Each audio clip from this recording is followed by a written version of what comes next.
ఆరాధనలో ప్రవేశిద్దాం. నెక్స్ట్ వదిగా నేను ఆరాధన కోసం వేరే వర్తమానం సిద్ధపరచుకున్నా, కానీ దేవుడు ఒకే వర్తమానం తీసుకొని దాని నుంచి ఆరాధనకి వాళ్ళకి రెండింటికి చెప్పాలని దేవుడు ప్రేరణ కలిగించాడు. కాబట్టి మా ఆత్మీయ తండ్రి మహిళదాస్ అన్న గారు అలాగే ఒకే వాక్యం తీసుకొని అన్నింటిలో రెండింటికి అదే బోధించాలని ఎప్పుడు చెప్తూ ఉంటాడు. అలా మన వల్ల కాదు, కాకపోతే ఆయన దగ్గర మనం పరిచయంలో పాల్గొంటున్న మనకి కొంచెమైనా సరే ఆయన అనుసరించే విధానాలు మనం అనుసరించకపోతే దేవుడు పరిశుద్ధాత్మ కార్యాల ద్వారా జరిగిస్తూ ఉంటాడు. కాబట్టి ప్రియమైన దేవుడి ద్వారా రాత్రి దేవుడు మళ్ళీ అది కాదు, దీని ద్వారానే ఆరాధనకి వాళ్ళకి రెండింటికి ఒకే దాని ద్వారా చెప్పమని పరిశుద్ధాత్మ దేవుడు నాకు ప్రేరేపణ కలిగించాడు. అందుని బట్టి దేవుడికి మహిమ కలుగునుగా.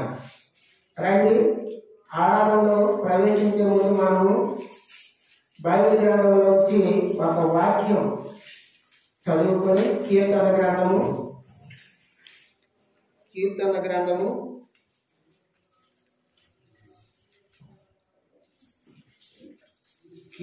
గ్రంథము వాయిస్ సరిపోయిందా?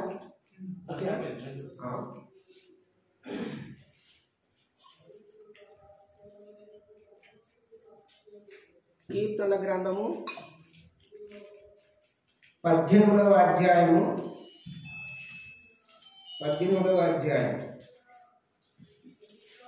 21వ వచనం అందరం కలిసి చదువుకున్నాం. కీర్తన గ్రంథము 18వ అధ్యాయము 21వ వచనం అందరం కలిసి చదువుకున్నాం. Page number 459. కీర్తన గ్రంథము 18వ అధ్యాయము 21వ వచనం. యెహోవా మార్గములను నేను అనుసరించుచున్నాను, భక్తిహీనుడనై నేను నా దేవుణ్ణి విడిచిన వారిని కాను, ఆయన న్యాయవిధులన్నింటినీ నేను లక్ష్యపెట్టుచున్నాను, ఆయన కట్టడలను త్రావవేసిన వారిను కాను. దావీదు భక్తుడు ఈ కీర్తన ఎప్పుడు రచించారో పైన చూడండి. యెహోవా పైన 18 పైన ఉంటారు. ప్రధాన గాయకునికి యెహోవా దాసుడైన దావీదు కీర్తన. అతని శత్రువులందరి చేతిలో నుండి, సౌలు చేతిలో నుండి యెహోవా అతన్ని తప్పించిన దినమున దావీదు ఈ గీతవాక్యమును చెప్పి యెహోవాను స్తోత్రించి అతడు ఇట్లనెను. శత్రువుల చేతిలో అందరిలోంచి, సౌలు చేతిలో నుంచి యెహోవా అతన్ని తప్పించాడు. తప్పించిన తర్వాత దావీదు భక్తుడు రచించిన కీర్తన 18వ కీర్తన. ఈ 18వ కీర్తనలో దావీదు మహారాజు, దావీదు భక్తుడు 21వ వచనంలో అంటున్నాడు, యెహోవా మార్గములను నేను అనుసరించుచున్నాను. ఆయన ఎవరి మార్గమును అనుసరించుతున్నాడు? యెహోవా మార్గమును నేను అనుసరించుచున్నాను. యెహోవా మార్గము, దేవుని మార్గములో నేను నడుస్తున్నాను. దేవుని మార్గం అది. ఎవరి మార్గంలో నడుస్తున్నాడు? దావీదు మహారాజు. దేవుని మార్గంలో, యెహోవా మార్గంలో నేను అనుసరించుచున్నాను.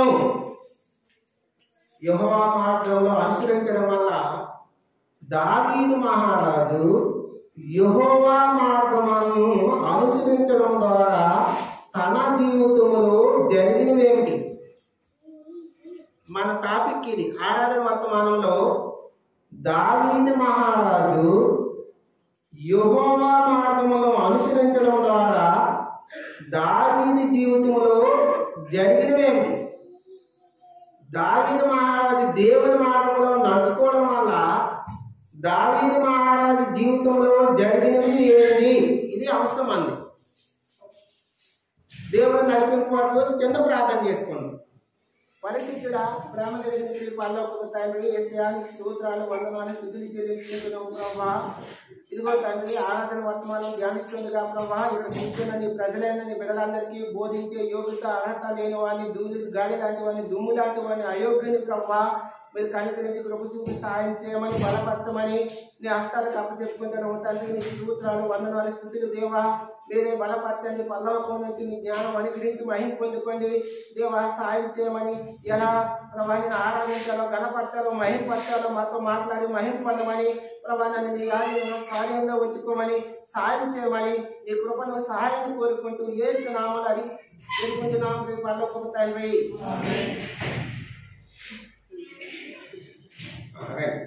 కీర్తన గ్రంథం 18:21 ఇంకోసారి చదువుకున్న తర్వాత మనం యెహోవా మార్గమును నేను అనుసరించుచున్నాను అంటున్నాడు దావీదు మహారాజు. దావీదు మహారాజు దేవుని మార్గంలో నడుచుకోవడం వల్ల తన జీవితంలో జరిగినవి ఏమిటి? ఇది మన ఆరాధన వర్తమానం. చూద్దాం ఏం జరిగాయో చూద్దాం. మొట్టమొదటిగా ఏం జరిగిందో చూద్దాం. కీర్తన గ్రంథము 18వ అధ్యాయము, కీర్తన గ్రంథము 18వ అధ్యాయము, కీర్తన గ్రంథము 18వ అధ్యాయము మొదటి వచనం చదువుకుందాం. మొదటి వచనం చదివేటప్పుడు బిగ్గరగా చదవండి. యెహోవా నా బలమా, నేను నిన్ను ప్రేమించుచున్నాను. చాలన్నా. యెహోవా నా బలమా, నేను నిన్ను ప్రేమించుచున్నాను. దావీదు మహారాజు దేవుని మార్గంలో అనుసరించడం వల్ల, నడుచుకోవడం వల్ల మొట్టమొదటిగా ఆయన ఏం పొందుకున్నాడంటే, తన జీవితంలో ఏమి జరిగిందంటే, యెహోవా నా బలమా, దేవుని బలాన్ని పొందుకున్నాడు. దేవుని యొక్క బలాన్ని పొందుకున్నాడు. ఇదే అధ్యాయం 18 చూడండి. 18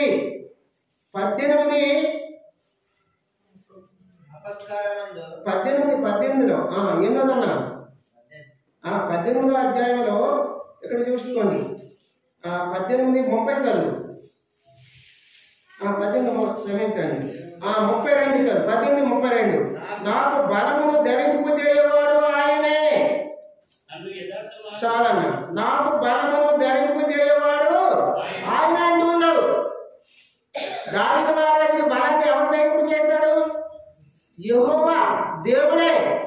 ఎందుకయ్యా దేవుడు బలాన్ని దావీదు మహారాజుకి ఇచ్చాడంటే, దావీదు మహారాజు దేవుని మార్గంలో నడుస్తున్నాడు, దేవుని మార్గాన్ని అనుసరిస్తున్నాడు.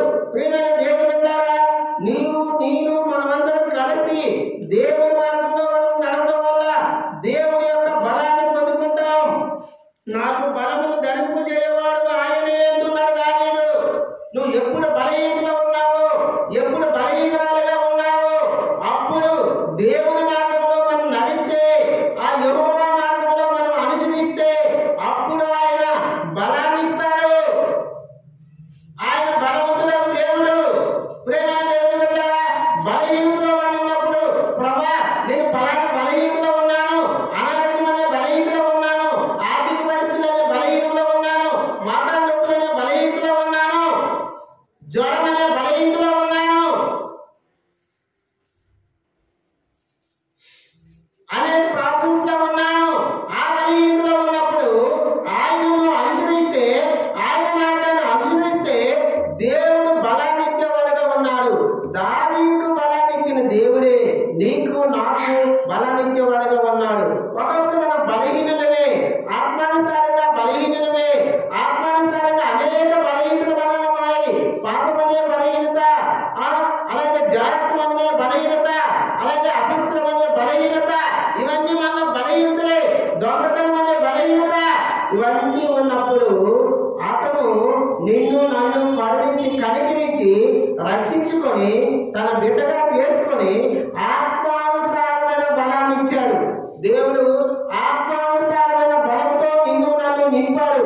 అందులోకి యేసయ్యా నేను ఆత్మానుసార జీవితంలో బలహీనంగా ఉన్నప్పుడు నాకు బలాన్ని ఇచ్చావు, అందుకొరకే నీకు ఆరాధిస్తున్నాను, అందుకొరకే నీకు వందనాలు చెప్పాలి. బలహీనతలో దావీదు మహారాజు చూడండి, గొలియాతు ఏమో సవాలు విసురుతున్నాడు. గొలియాతు ఆ సవాలు విసురుతున్నాడు. భౌతికంగా గొలియాతు చాలా బలవంతుడే. కానీ దావీదు అంటున్నాడు, సౌలు రాజు దగ్గరికి పోయి దావీదు అంటున్నాడు, సౌలు రాజు నేను ఈ సున్నతలేని పిలుస్తున్న బట్టి మీరెందుకు భయపడుతున్నారు? అతని సంపి మీకు తనకు బహుమానంగా ఇస్తాను, అతని సంపి మీకు బహుమానంగా ఇస్తాను అంటున్నాడు సమూయేలు గ్రంథంలో. ప్రేమ దేవులారా, దావీదు ఆత్మానుసారమైన బలవంతుడు, ఆత్మానుసారంగా పొట్టువాడు కావచ్చు, ఎలా ఏ ఆకారంలో ఏ స్థితిలో ఉన్నా సరే దావీదు దేవుని మార్గాన్ని అనుసరించడం ద్వారా తను ఆత్మీయ బలాన్ని పొందుకున్నాడు. ఆత్మీయ బలాన్ని పొందుకున్నాడు. ప్రేమించారా, మనం కూడా బలహీనతగా ఉన్నప్పుడు, అనేక బలహీనతలో ఉన్నప్పుడు, ఇక్కడ చూడండి సమూయేలు గ్రంథం, సమూయేలు 1వ అధ్యాయము, అదే 1వ సమూయేలు 17వ అధ్యాయం చూడండి. 1వ సమూయేలు 17వ అధ్యాయము 26వ వచనం. 1వ సమూయేలు 17వ అధ్యాయం 26వ వచనంలో చూడండి. దావీదు దేవుని సైన్యములను తిరస్కరించుటకు ఈ సున్నత లేని ఫిలిష్తీయుడు ఎంతటి వాడు, వాని చంపి ఇజ్రాయేల్ నుండి ఈ నింద తొలగించిన వానికి అప్పుడు తర్వాత 33వ వచనం చదవాలి. అదే అధ్యాయం 33.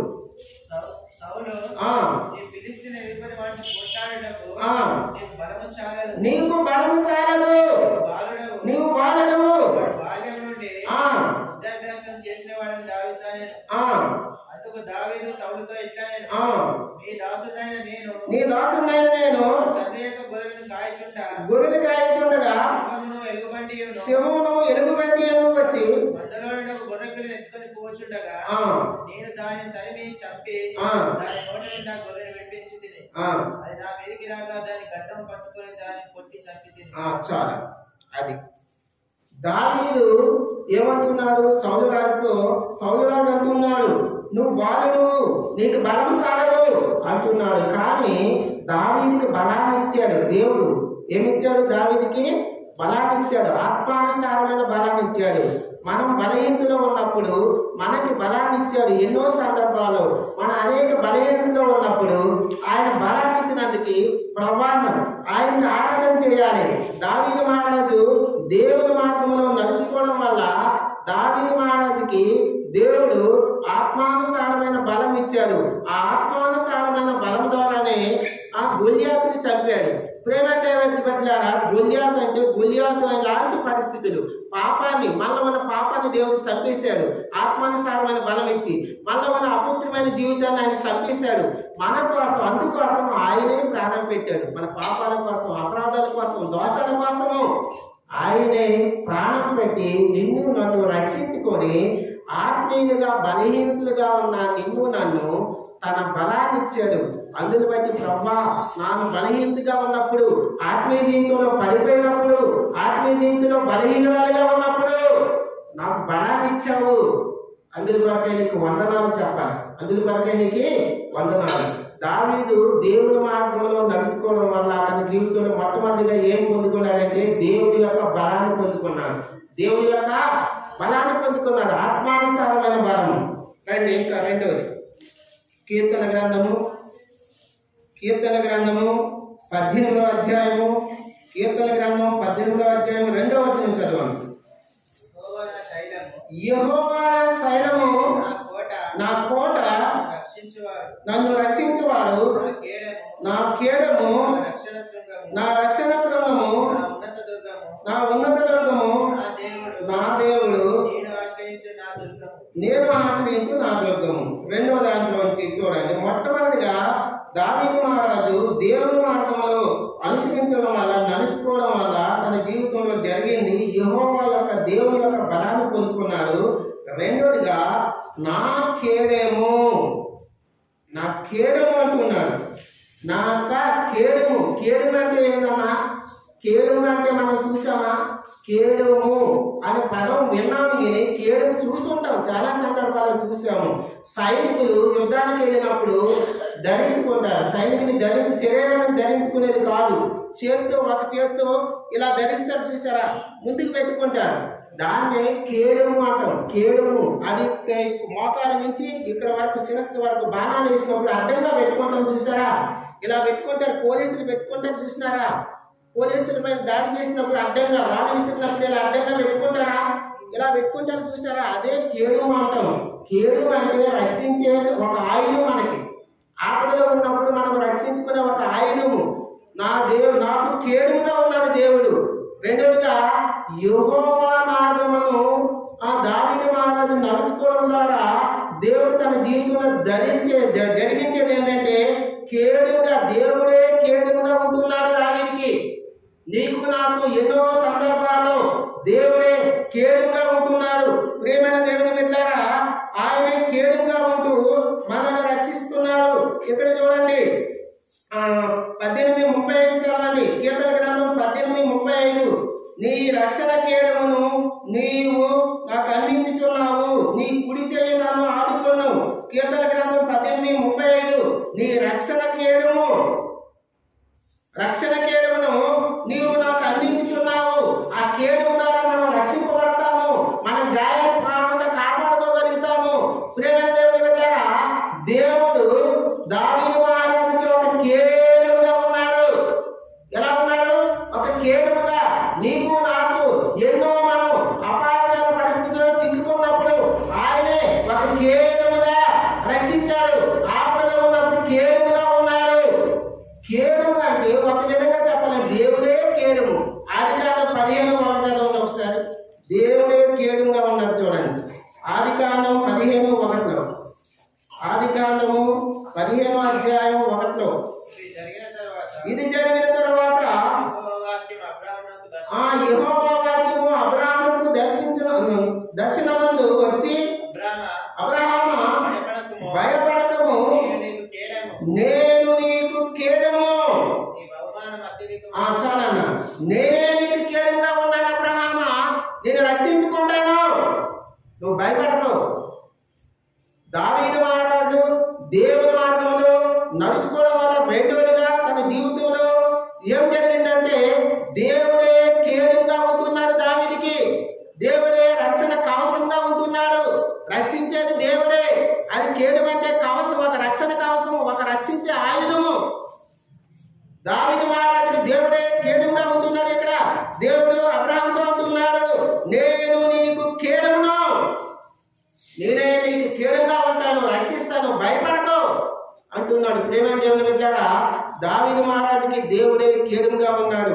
కీర్తన గ్రంథం 115 ఒకసారి చూడండి.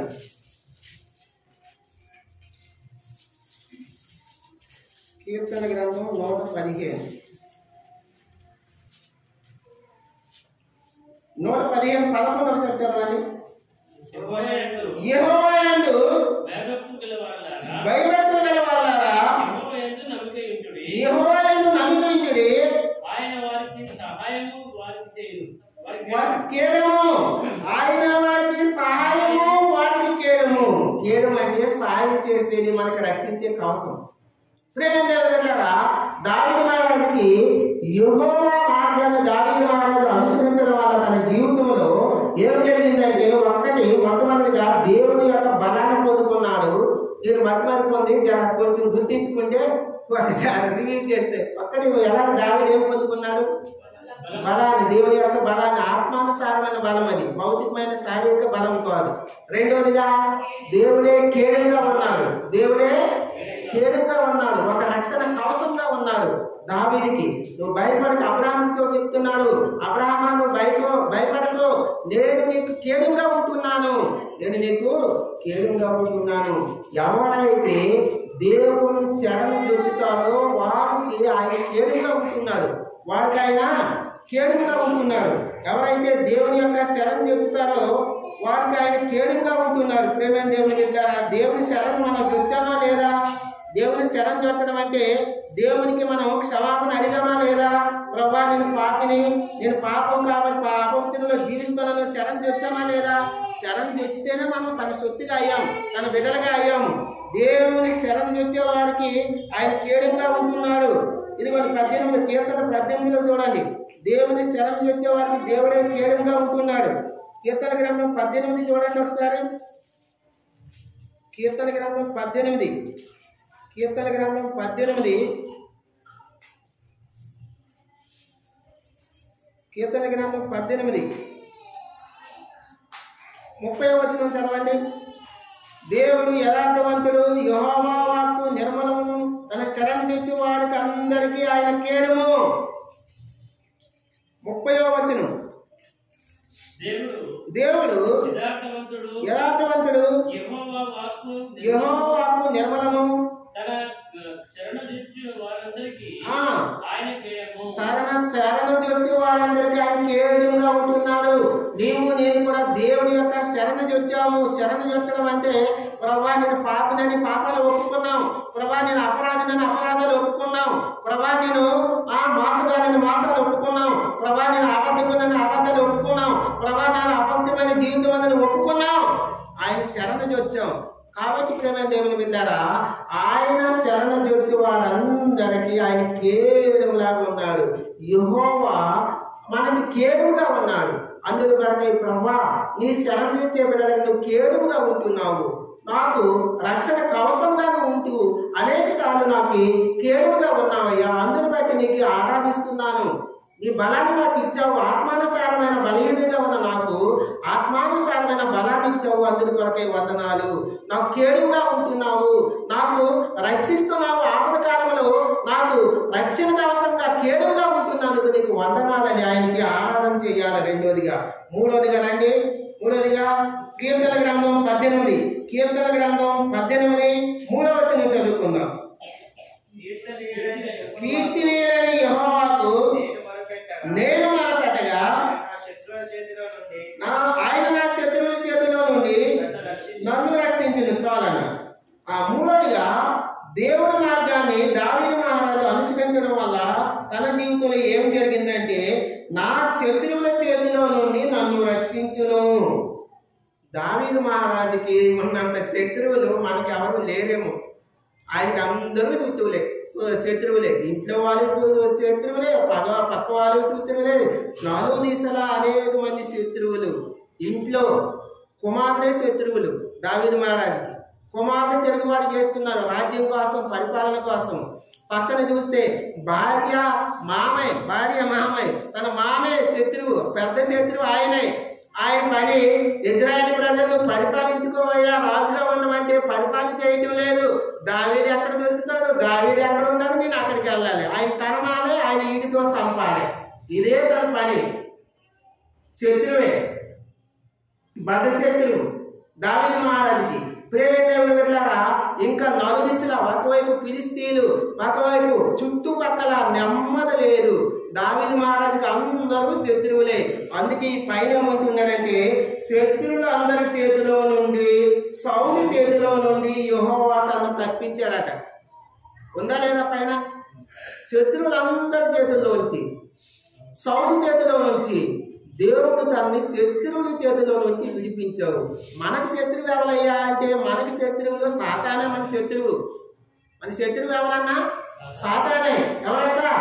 సాతానే శత్రువు. నిన్ను నన్ను అనేక రీతిలుగా అనేక కార్యాలకి, దుష్కార్యాలకి, దుష్ట కార్యాలకి, నీచమైన కార్యాలకి పురిగిలిపినప్పుడు దేవుడే నిన్ను నన్ను ఆ పరలోక మహిమను విడిచిపెట్టి ఈ లోకానికి వచ్చి తన సొత్తుగా చేసుకున్నాడు. తన జనాంగంగా, తన కుమారుడిగా, తన కుమార్తెగా చేసుకొని ఆ సాతాననే శత్రువుల నుంచి నిన్ను నన్ను విడుదల, విమోచన, పాప క్షమాపణ ఇచ్చాడు.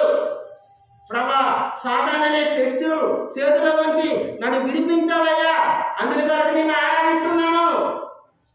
సాతాన బంధకాల్లో నేను బంధించబడినప్పుడు ఆ బంధకాల నుంచి విడుదల, విమోచన నాకు ఇచ్చావు, నన్ను రక్షించుకున్నావు. అందుకొరకై నీకు వందనాలు తెలుస్తున్నానని ఆయనకు ఆరాధించాలి. బలహీనులుగా ఉన్న మనం ఆత్మానుసారమైన బలం ఇచ్చాడు. ఆయనే కేడంగా ఉంటూ, రక్షణ కవచంగా ఉంటూ రక్షిస్తున్నాడు. శత్రువుల చేతిలోంచి రక్షించాడు కాబట్టి మనం ఆయనకు ఆరాధన చేయ యోగ్యులమే. ఆయనకు ఆరాధనకు యోగ్యుడు ఆయన ఒక్కడే పూజనీయుడు, ఆయన ఒక్కడే ఆరాధనకు యోగ్యుడు. ప్రేమేంద్రమైన బిడ్డలారా, నేను ఆ జీవితంలో ఆయన చేసిన దాన్ని బట్టి, ఆయన చేసిన కార్యాలు బట్టి ఆయన మనకి ఏ విధంగా ఆ శత్రువు అనే చేతిలో బంధకాల్లో మనం బంధించబడి ఉన్నామో విడిపించాడు. అందుని బట్టి మనం ప్రభా శత్రువు బంధకాల్లో చేతిలో నీ ఉన్నప్పుడు, చిక్కుకున్నప్పుడు నన్ను విడిపించావయ్యా అని వందనాలు చెప్పాలి, ఆయనకు ఆరాధన చేయాలి. 4 చూద్దాం రండి. 4 కీర్తన గ్రంథం 18వ అధ్యాయం, కీర్తన గ్రంథము 18వ అధ్యాయము 2వ వచనం చివరి భాగంలో చదవండి. నా కేడును, నా రక్షణ శృంగము, నా ఉన్నత దుర్గము, నా దేవుడు, నేను ఆశ్రయించుచున్న నా దుర్గము. ఆయన దావీదు మహారాజు జీవితంలో ఎట్లా ఉన్నాడంటే ఒక దుర్గముగా, ఒక ఉన్నత దుర్గంగా ఉన్నాడు, ఆశ్రయ దుర్గముగా ఉన్నాడు. దుర్గము అంటే ఏంటన్నా? దుర్గము అంటే ఆ దుర్గములో, దుర్గము ఉన్నత దుర్గం అంటే చాలా మంచి పెద్దదైన ఉన్నతమైనది, ఉత్తమమైన దుర్గంగా. దుర్గం అంటే ఆ దుర్గములో ప్రవేశించిన వాళ్ళకి ఎవరు సంపకూడదు. ఆనాడు అప్పుడు గోపురాలు అంటే దుర్గాలు ఉండి దుర్గములో సత్రంలో ప్రవేశించినప్పుడు శత్రువు వెళ్ళి వాళ్ళపైన దాడి చేయడానికి లేదు, శరణు వచ్చినట్టుగా.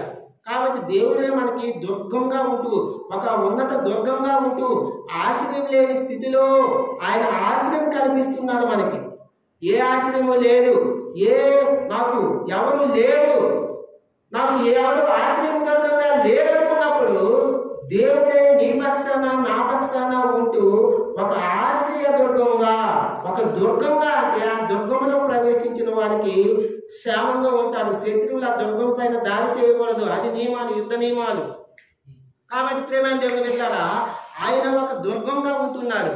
ఆయనే నీకు నాకు దుర్గంగా ఉంటూ, ఆశ్రయ దుర్గంగా, ఆశ్రయం లేదు, నాకు ఎవరు తోడు లేరు, నాకు ఎవరు దిక్కు లేరు, నేను ఒక అనాథిని, నేను ఒక దిక్కు లేని స్థితిలో ఉన్నాను, ఆశ్రయం లేని స్థితిలో ఉన్నాను అనుకున్నప్పుడు దేవుడే నీకు నాకు ఆశ్రయ దుర్గంగా, ఉన్నతమైన దుర్గంగా ఉంటూ వస్తున్నాడు.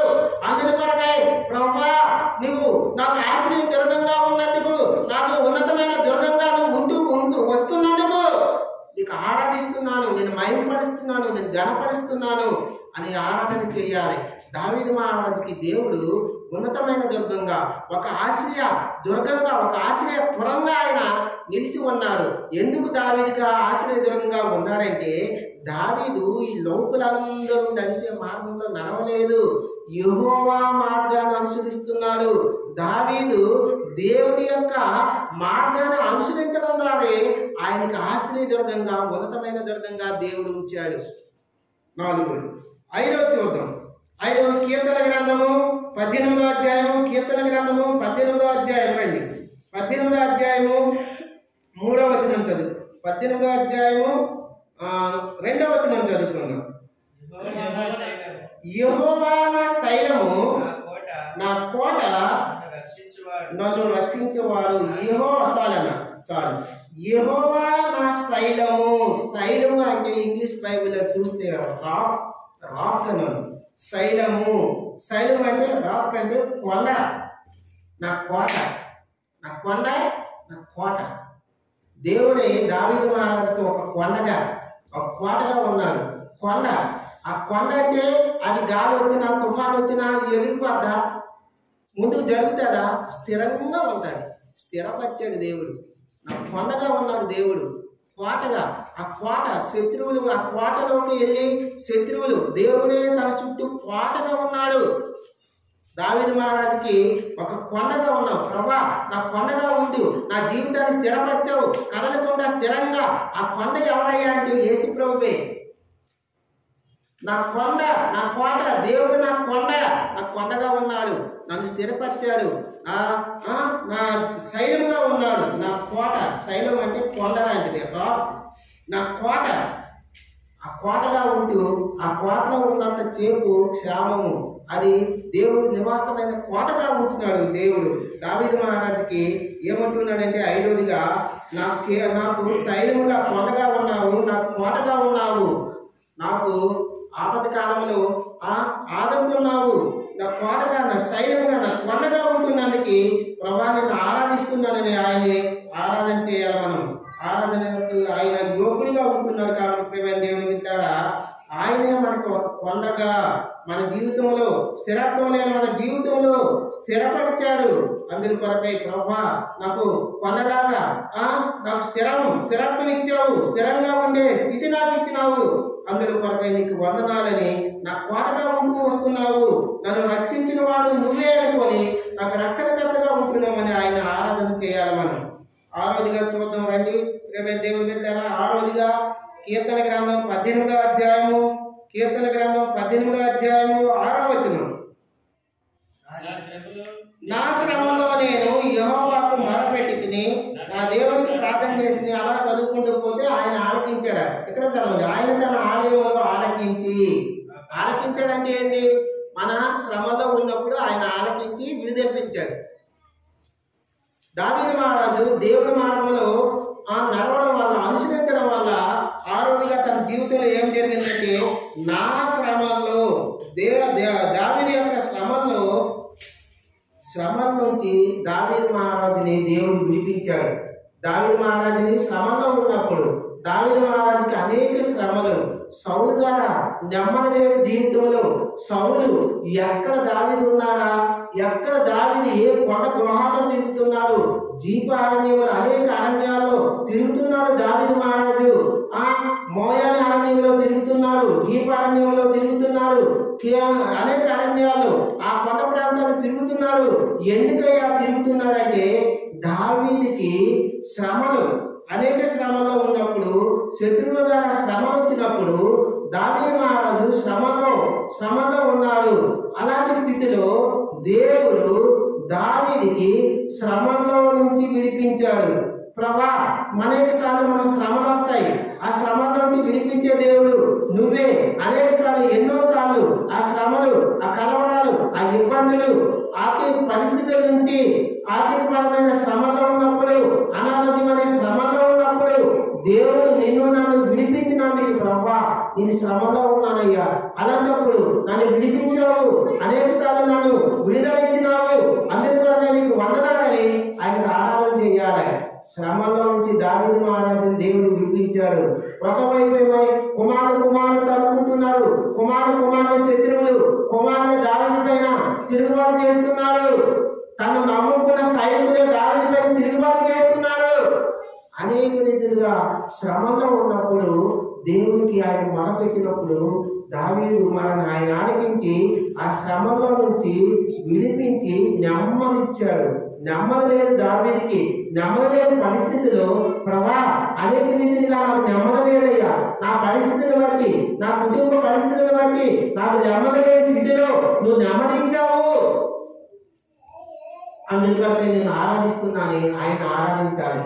నెమ్మది లేదు దావీదు మహారాజుకి, అందరూ శత్రువులే, ఇంటి వారేమి కుమారులు అందరూ మామ తరుగుతున్నారు, చుట్టుపక్కల ఫిలిష్తీయులు, అమోరీయులు, మోయాబీయులు వీళ్ళందరూ తరుగుతూ ఉన్నారు. నెమ్మది లేని స్థితిలో దేవుడు దావీదు మహారాజుకి ఇచ్చిన నెమ్మది ఇచ్చాడు. మన జీవితంలో అనేక సార్లు నెమ్మది లేని పరిస్థితులు గడుపుతాం. అప్పుడు దేవుని పాదానికి వచ్చి మనం అడిగినప్పుడు ఆయన నెమ్మదిస్తాడు.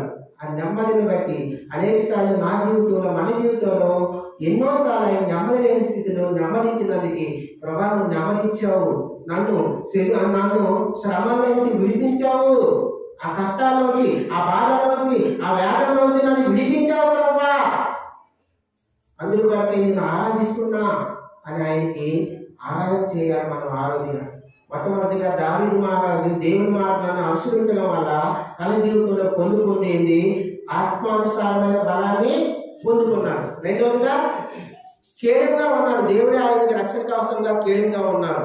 మూడవదిగా శత్రువుల చేతిలో నుంచి తప్పించాడు, నాలుగవదిగా ఆశ్రయ దుర్గంగా, ఉన్నతమైన దుర్గంగా ఉన్నాడు. ఐదవదిగా సైనికుగా, ఒక కోటగా, ఒక కొండలాగా ఉన్నాడు. ఆయనే మన చుట్టూ కొండలాగా ఉన్నాడు, ఒక కోటగా ఉన్నాడు. ఆరోదిగా శ్రమలోంచి నెమ్మదిచ్చాడు. శ్రమలో ఉన్నప్పుడు దావీదు మహారాజుకి నెమ్మది లేని స్థితిలో ఉన్నప్పుడు, శ్రమలో ఉన్నప్పుడు, కష్టాల్లో ఉన్నప్పుడు, బాధలో ఉన్నప్పుడు, ఇరుకుల్లో ఉన్నప్పుడు, నెమ్మది లేని స్థితిలో ఉన్నప్పుడు ప్రభా నాకు నెమ్మదిచ్చావు అని ఆరాధన చేయాలి. దావీదు మహారాజు శ్రమలో కూలిపోయినప్పుడు దావీదు మహారాజుకి నెమ్మదిచ్చాడు, అందుని బట్టి ఆరాధన చేయాలి. ఏడవదిగా చూద్దాము. కీర్తన గ్రంథం 18 5వ వచనం చదువుకుందాం. పాతాళపు పాశములు నన్ను చదవండి గట్టిగా. పాతాళపు పాశములు నన్ను అరికట్టగను, మరణపు ఊరులు నన్ను ఆవరింపగను. చూడండి, దావీదు పాతాళము పాశములు నన్ను అరికట్టగను, మరణపు ఊరులు నన్ను ఆవరింపదను. మరణం అనే ఊరి అంటేనే మరణానికి స్వాదిస్తూ, ఊరి అంటే ఆ ఊరిలో చిక్కుకుంటే మళ్ళీ రాగలమా? వస్తామా? ఊరి బిగించిపోయిన తర్వాత రాగలుగుతామా? ఊరిలో ఉంటే మనం రాలేము. మరణం అనే ఊరి, మరణపు ఊరిలోంచి దేవుడు నన్ను తప్పించాడు. మరణం అపాయకరమైన పరిస్థితుల్లో నేను ఉన్నప్పుడు మరణానికి దావీదుకి అడుగు దూరంలో ఉందట. సౌలు తరుగుతున్నప్పుడు కానీ, అసీకు రాజు, అబేబిలోకు రాజు వీళ్ళందరూ తరుగుతున్నప్పుడు దావీదుకి మరణానికి అడుగు దూరంలో ఉందట. ఆ మరణపు ఉచ్చులో నుంచి, ఆ మరణపు ఊరిలో నుంచి దేవుడు నన్ను కనికరించాడు, నన్ను తప్పించాడు. ఎందుకయ్యా దావీదు మహారాజు తప్పించావంటే, దావీదు మహారాజు నా బిడ్డ, ఆయన నా మార్గాన్ని నడుస్తున్నాడు. దేవుని మార్గంలో దావీదు మహారాజు నడవడం వల్ల తన జీవితంలో మరణపు ఊరిలో నుంచి తప్పించబడ్డాడు. మరణం అనే ఊరి, ఆ ఊరిలో నుంచి దేవుడు తప్పించాడు. నా జీవితంలో మనం కూడా సాతాను చేతిలో మరణాస్తులుగా ఉన్నాము, మరణానికి పాత్రలుగా ఉన్నాము, పాపం వల్ల అపరాధం చేత సత్యని స్థితిలో ఉన్నాము, మరణించే స్థితిలో ఉన్నాము. దేవుడు కనికర సంపూర్ణై ఈ లోకానికి వచ్చి నిన్ను నన్ను ఆ మరణం నుంచి, ఆ మరణపు ఊరిలోంచి, ఆ సాతాను అనే ఊరి నుంచి అది తప్పించి నిన్ను నన్ను ఆయన సొత్తుగా తీసుకొని ఈ దినము ఈ మందిరంలో ఆరాధన చేయడానికి ఆయన పంపించాడు. మరణం అనే ఊళ్ళు మన చుట్టూ అల్లుకున్నప్పుడు, సాతాను ఉచ్చులో మనం చిక్కుకున్నప్పుడు, ఆ ఊరిలో చిక్కుకున్నప్పుడు, ఆ ఊరిలో నుంచి నిన్ను నన్ను ఆయన విడిపించాడు. రక్షణ ద్వారా విడిపించాడు. ఆయన కలవశిలో కాల్చిన రక్తం ద్వారా, ఆయన ప్రాణం పెట్టడం ద్వారా ఆ మరణం అనే ఊరి నుంచి నన్ను తప్పించావు ప్రభువా, నన్ను రక్షించుకున్నావు. ఆ మరణపు గురువులో, ఆ మరణపు వ్యాధుల్లో, ఆ బాధల్లో నేను ఉన్నప్పుడు, నన్ను మరణపు ఊరులు నా చుట్టూ ఉన్నప్పుడు ఆ ఊరిలోంచి నన్ను విడిపించావు ప్రభా, నీకు వందనాలు. ఆరాధన చేయాలి. నేను కూడా కరోనా మొదటి టైంలో అసలు రోజు ప్రార్థన చేద్దామంటే రోజు మా భార్య చెప్పలేదు. రోజు ఇక్కడ లాగుతున్నట్టుగా, గ్యాస్ ప్రాబ్లం ఇక్కడ గుంజుతున్నట్టుగా, ఈ దినమే నా ఆఖరి గడియేమో, ఈ దినమే నేను మరణిస్తున్నాము అను దినము అనేక సార్లు, 1 నెల 2 నెలల వరకు చాలా ఇబ్బందికర పరిస్థితులు. ఈ దినమే నా చివరి దినమేమో, మనకు పంచులు నన్ను చుట్టుకున్నాయేమో భయపడుతూ ప్రార్థన చేసుకుంటూ పనుకున్నప్పుడు తెల్లవారు చేసేసరికి నన్ను దేవుడు బతికించాడు అనుకునేది. మనకు గురువులు మన చుట్టూ ఉన్నప్పుడు, అపాయకర పరిస్థితుల్లో, ప్రమాదంలో మనం చిక్కుకున్నప్పుడు, ఆ సాతాను వంటకాల సాతాను ఊళ్ళో మనం చిక్కుకున్నప్పుడు ఆయన విడిపించాడు, రక్షణ ఇచ్చాడు, మనకి మార్గస్ ఇచ్చాడు. ప్రభుకి వందనాలు చెప్పాలి. అవును ప్రభా, నేను మరణం అనే ఊళ్ళో చిక్కుకునే స్థితిలో, సాతాను చేతిలో, మరణపు ఊళ్ళో నా పాపాల బట్టి, నా వేదికను బట్టి, నా అపవిత్ర జీవితాన్ని బట్టి నేను మరణం అనే ఊరికి పాత్రగా ఉన్నప్పుడు ఆ మరణం అనే ఊరి నుంచి నన్ను తప్పించినావు. అందుల కొరకే నీకు వందనాలు. అందుల కొరకే నేను ఆరాధిస్తున్నాను. ఆయన గణపరచాలి, మహిమపరచాలి. దావీదు మహారాజు మరణపు ఊరిలో చిక్కుకున్నప్పుడు, ఆ ఊరిలో చిక్కుకున్నామంటే చూడండి, వేటగాడు ఉల్లేస్తాడు, వేటగాడు జింగ కోసము ఉల్లేస్తాడు. ఊళ్ళో చిక్కుకుంటే రాగలుగుతామా? రాలేము. అంత ఈజీ కాదు, చాలా సమయం పడుతుంది. అలాంటి సాతాను ఊళ్ళో, వలనే సాతాను ఊళ్ళో మనం చిక్కుకున్నప్పుడు దేవుడు నీ కోసము, నా కోసము ఆ పరలోకమైన విడిచిపెట్టి ఈ భూలోకానికి వచ్చి ఆ ఊరిలో, మరణపు ఊరిలో చిక్కుకున్న భయంకరమైన మరణానికి అడుగు దూరంలో ఉన్న మనల్ని దేవుడు రక్షించుకున్నాడు. దేవుడు విడిపించాడు. ఆ మరణం అనే బంధకాల నుంచి విడిపించాడు. మనకి నిత్య జీవం ఇవ్వడం కోసం ఆయనే మరణించాడు. ఆయనే మరణించి మనకి నిత్య జీవం ఇవ్వడం కోసం మరణం అనే ఊరి నుంచి విడిపించినందుకు ఆయనకి ఆరాధన చేయాలి. దావీదు మహారాజు దేవుని మార్గంలో అనుసరిస్తున్నాడు. దేవుని మార్గంలో అనుసరించిన తర్వాత దావీదు జీవితంలో ఏం జరిగిందయ్యా అంటే, ఆత్మానుసారంగా బలహీనుడిగా ఉన్నా బలవంతుడిగా చేశాడు. రెండవదిగా ఆయన కేడుగా ఉన్నాడు. ఆయన ఎట్లా ఉన్నాడు? కేడుగా ఉన్నాడు. మూడవదిగా శత్రువుల చేతిలో నుంచి, నాలుగవదిగా ఆశ్రయ దుర్గంగా, ఉన్నతమైన దుర్గంగా ఉన్నాడు. ఐదవదిగా ఒక స్థైర్యము, ఒక ఒక కోటలాగా ఉన్నాడు. ఆరోదిగా శ్రమలో కూరుకుపోయినప్పుడు, నెమ్మది లేని స్థితిలో ఉన్నప్పుడు శ్రమల నుంచి విడిపించి నెమ్మది ఇచ్చాడు. ఏడవదిగా మరణపు ఉరుల నుంచి తప్పించావు. నీవు నేను కూడా అనేక సార్లు ఆత్మానుసారంగా బలహీనంగా ఉన్నప్పుడు బలాన్ని ఇచ్చినావు. అందుకొరకే వందనాలు ప్రభావం చేయాలి. నాకు కేంద్రంగా ఉంటూ, నాకు రక్షణగా అవసరంగా ఉంటూ కాపాడుతున్నావు. అనేక పరిస్థితుల్లో నాకు కేంద్రంగా ఉన్నావు, ఉంటున్నాను, రక్షించినందుకు వందనాలు చెప్పాలి. అలాగే శత్రువుల చేతిలోంచి, సాతాను శత్రువుల చేతిలోంచి నన్ను విడిపించావు, అందుకొరకే ఆరాధిస్తున్నాను, ఆరాధించాలి. అలాగే నాకు ఆశ్రయజనకంగా ఉన్నతంగా ఉంటున్నందుకు వందనాలు చెప్పాలి. అలాగే నాకు సైన్యంగా, నా కోటగా ఉంటూ నన్ను అన్ని వేళ రక్షిస్తున్నందుకు, నన్ను స్థిరపరుస్తున్నందుకు నీకు వందనాలని ఆరాధన చేయాలి. ఆరోదిగా శ్రమలో నేను ఉన్నప్పుడు ఆ శ్రమలని తొలగించి నాకు నెమ్మది లేని స్థితిలో నెమ్మదించావు ప్రభా అని ఆరాధన చేయాలి. ఏడోదిగా మరణానికి ఊళ్ళో నేను చిక్కుకున్నప్పుడు, సాతాను చేతిలో నేను చిక్కుకున్నప్పుడు నా కోసం నువ్వు ప్రాణం పెట్టి నన్ను విడిపించావు, నన్ను రక్షించుకున్నావు. సాతాను ఊళ్ళోంచి నన్ను విడిపించినందుకు నీకు వందనాలు కావాలి. ఆయనకు ఆరాధన చేయాలి. అట్టి ఆరాధన మనం చేసినట్లు దేవుని దీవించును గాక.